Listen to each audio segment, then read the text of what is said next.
ఈ వీడియో చూస్తుంటే మీరు ఎక్కడ ఏంటి అని అడిగితేనే నేను సమాధానం చెప్తా.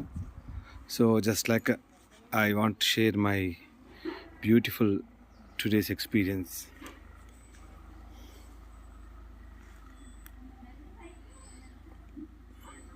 Such a wonderful swimming pool, cottages, farmland.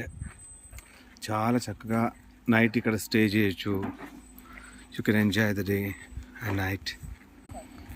Canteen facility ఉంది. Children can enjoy the play. ఇవన్నీ కూడా మీ ప్లేస్లో నాటబడే చెట్లు. మలాబార్ కానీ, జామ పండ్ల చెట్లు కానీ, శ్రీగంధం చెట్లు. సో మీరు అడిగితే నేను చెప్తా, బట్ చూస్తూ అయితే ఎంజాయ్ చేయండి ఇలాంటి నేచర్.